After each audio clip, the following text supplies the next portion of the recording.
तुगलक वंश। आज के वीडियो में हम तुगलक वंश के विषय में देखेंगे। हमने इसके पहले देखा था कि दिल्ली सल्तनत पर जो था गुलाम एवं खिलजी शासकों का शासन था। गुलाम एवं खिलजी शासकों का शासन था। इसके बाद जो तीसरा वंश आता है वो तुगलक वंश है।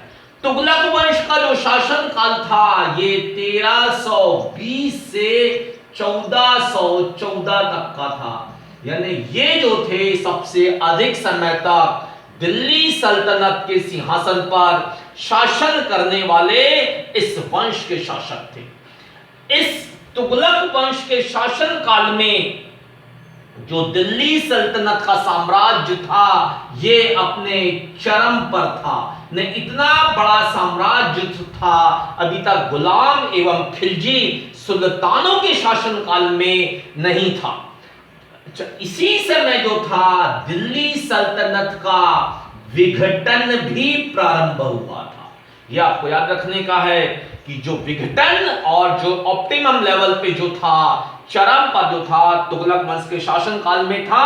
और दक्षिण भारत भी जो था ये अब दिल्ली सल्तनत का भाग था। तुगलक शासकों ने दक्षिण भारत को भी दिल्ली सल्तनत के सिंहासन में शामिल कर दिया था। वहां पर दिल्ली सल्तनत पे यहां पे जो तुगलक वंश का संस्थापक था गाजी मलिक। ये गाजी मलिक जो था ये ग्यासुद्दीन तुगलक के नाम से सन 1320 में सिंहासन पर बैठा और इसने 1325 तक 5 वर्षों तक ये सुल्तान के पद पर आसीन रहा।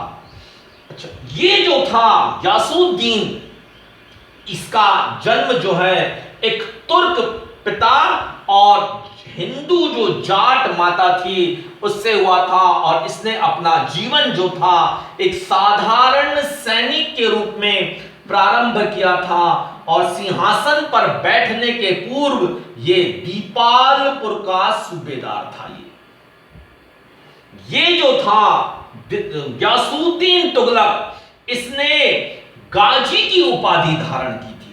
ये पहला शासक था जिसने की गाजी की उपाधि धारण की थी। और ये जो दीपालपुर था ये नॉर्थ वेस्ट उत्तर पश्चिम सीमांत प्रांत का ये सूबेदार था।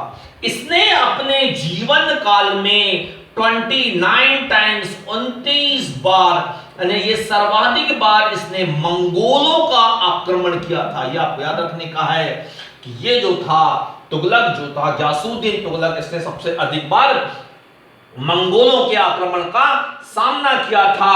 और इसने मलिक उल गाजी की उपाधि धारण की थी।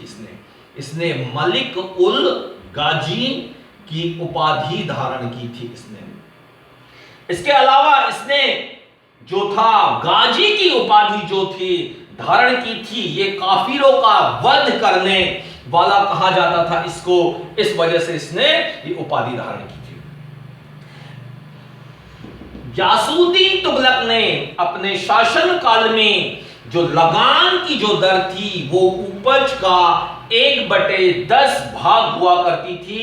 इसने सिंचाई के लिए नहरों एवं कुओं का निर्माण करवाया और सल्तनत काल का यह संभवतः पहला शासक था जिसने की नहरों का निर्माण करवाया था।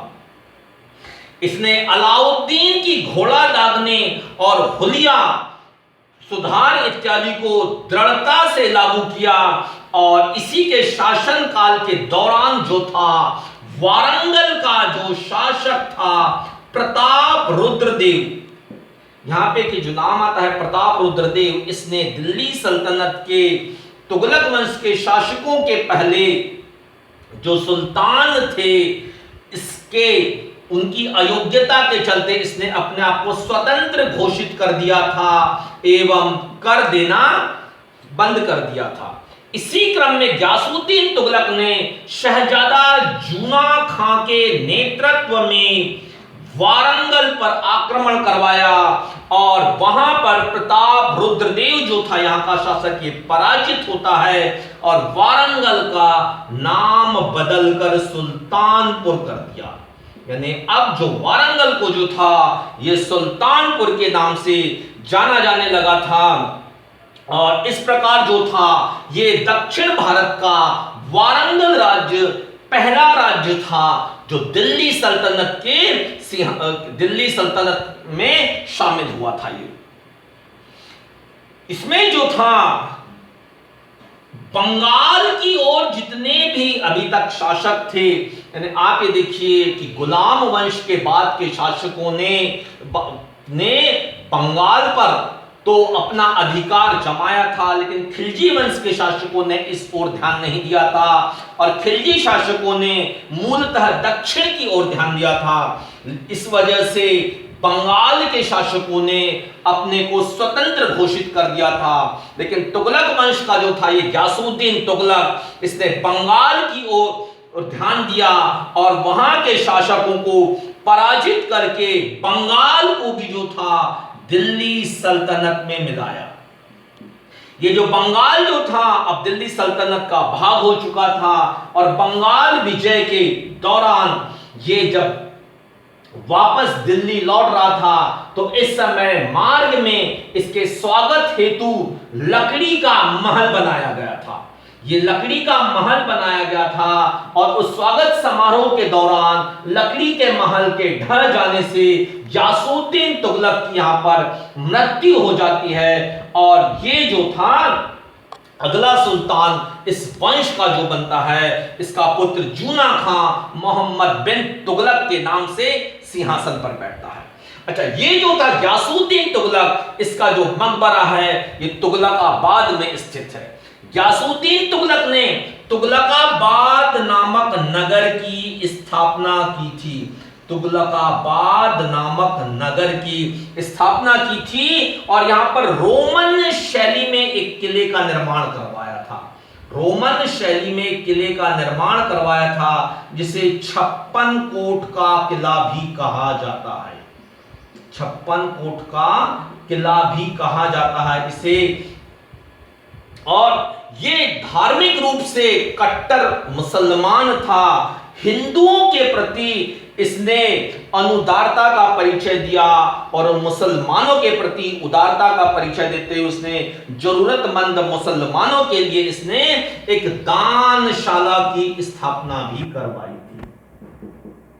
इसके बाद हम अगले वीडियो में मोहम्मद बिन तुगलक के विषय में देखेंगे।